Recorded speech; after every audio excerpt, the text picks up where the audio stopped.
नमस्कार, मैं मृणालिनी जांभळे।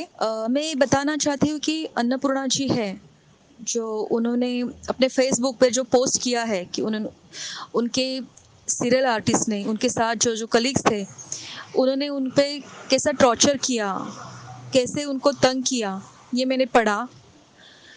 तो मैं उनका समर्थन करती हूँ और उनको मेरा पूरा सपोर्ट है, क्योंकि 10 साल पहले मेरे साथ भी ऐसा हो चुका है। मैं भी विक्टिम की गई थी, लेकिन मैंने हार नहीं मानी और मैं उसके खिलाफ लड़ी। एक्चुअली हुआ ये था कि 2011 में मैं एक सीरियल कर रही थी, तो वहाँ के जो 2 आर्टिस्ट थे, वो मुझे बहुत परेशान करते थे।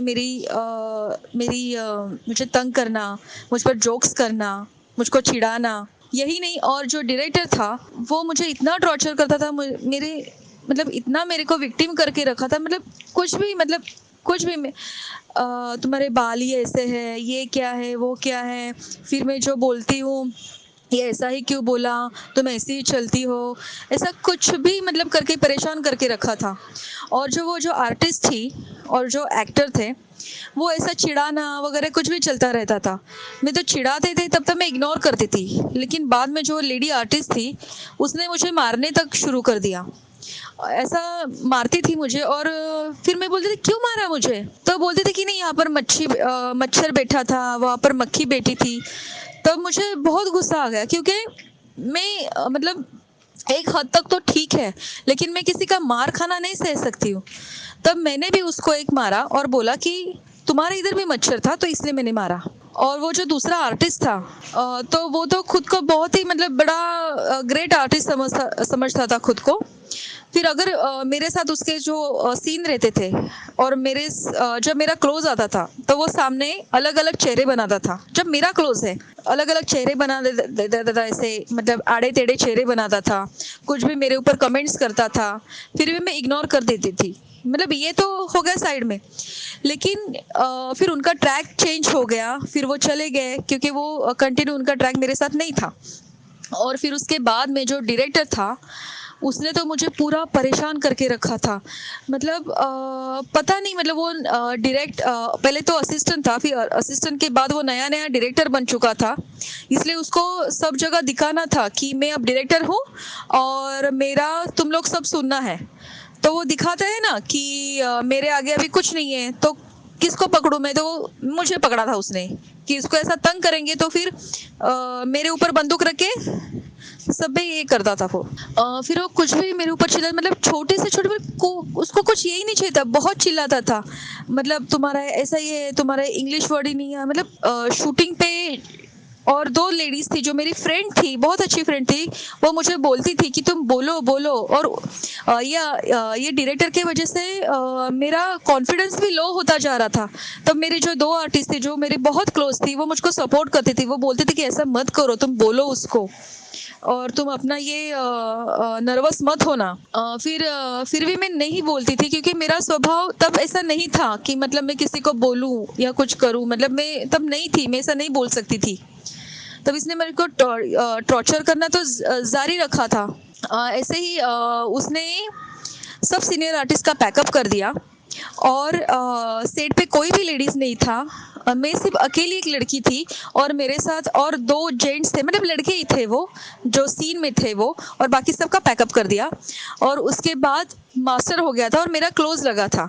तो क्लोज के वर्क लाइटिंग शिफ्टिंग हो रही थी, और मुझे एक कॉल आया।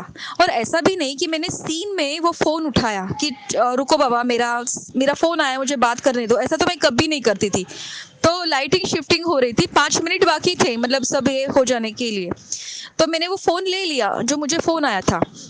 तो ये बोला कि फोन बहुत चिल्ला के, फोन रख दो। तो मैं बोली, तो ये हो जाने दो, लाइट शिफ्टिंग होने दो, मैं तुरंत रख देती हूँ। तो वो उठा, और उसने मेरे सर में जोर से एक मुक्का मारा।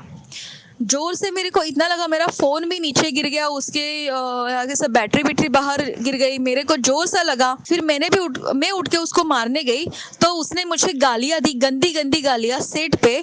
और इसके बहुत सारे साक्षीदार है इसके, वो सेट के सब साक्षीदार है कि मुझे मारा और मुझे गंदी गंदी गालियां दी। फिर उसके बाद में फिर मैंने उसकी पुलिस कंप्लेंट की, वहाँ से मैं चली गई और मैंने उसकी, वहाँ पर एक पुलिस स्टेशन था, वहाँ पे पुलिस कंप्लेंट की और मैं पुलिस स्टेट पे लेके आई।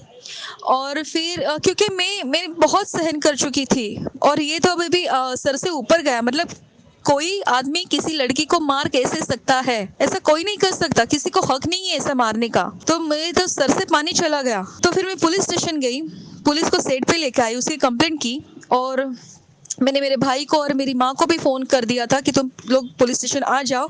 फिर वो सेट पे आए पुलिस और उसको बोले, फिर मैंने मेरा जो क्लोज बाकी था वो मैंने क्लोज दिया और इसको पुलिस स्टेशन लेके गए। फिर वहाँ पर उसको फाइन पड़ी। उसको पुलिस बहुत बोले, ये तुम्हारा हक नहीं बनता, ऐसे कैसे मार सकते हो किसी लड़की को तुम, अगर ये चाहे तो ये तुम पे केस कर सकती है। तो मैंने बोला कि मुझे इतना बड़ा कुछ केस वीस नहीं करनी है, सिर्फ मुझे माफ़ी चाहिए बस, मतलब ये मुझको सॉरी बोले बस। तो दूसरे दिन मैं सेट पे गई, मेरे साथ मेरी माँ थी, एक सोशल वर्कर थी जो मैं सेट पे लेके गई थी। और सेट पे स्पॉट बॉय से लेके सब लोग, मतलब मेकअप सब आर्टिस्ट लोग सब थे, मतलब जो थे सब थे। और सबके सामने फिर उसने मुझे सॉरी बोला, मेरी माँ को सॉरी बोला और उसको वो उस सीरियल से निकाल दिया। क्योंकि मैंने पहले ही बोल दिया था कि एक तो आगे से मैं इसके साथ काम नहीं कर सकती, एक तो सेट पे सीरियल में वो रहेगा, नहीं तो मैं रहूंगी, नहीं तो मैं जाने वाली थी। अगर उसको नहीं निकालते तो मैं भी सीरियल छोड़ने वाली थी। लेकिन मैंने हिम्मत दिखा के वो एक्शन लिया, उसकी तुरंत पुलिस कंप्लेंट की। इसलिए मुझे भी ऐसा लगता है कि अन्नपूर्णा जी ने खुद सीरियल छोड़ने के बजाय वो ऐसा एक्शन लेती तो उनको सीरियल नहीं छोड़नी पड़ती। क्योंकि एक गलत आदमी के वजह से उनको अपना काम छोड़ना पड़ा और हम दूसरे की वजह से हम अपना काम क्यों छोड़े। और मैंने ये हिम्मत नहीं हारी, मैंने उसकी पुलिस कंप्लेंट की और उसको सबक सिखाया। और मैं ये बताना चाहती हूँ कि उस सीरियल में मेरी 2 लेडीज़ आर्टिस्ट थी, वो जो मेरे बहुत क्लोज थी, वो मेरी बहुत अच्छी फ्रेंड है, आज भी मेरी फ्रेंड है। क्योंकि ये बात है 2011 की, इस बात को अभी 10 साल गुजर चुके हैं। मैं उनके अभी नाम नहीं बताना चाहती थी। अब अगर वो इंसिडेंस अभी नया नया होता तो मैं ज़रूर उनके नाम बताती, लेकिन अभी वो डायरेक्टर ने मुझे सॉरी भी बोल दिया है और अभी बहुत वक्त गुजर गया है।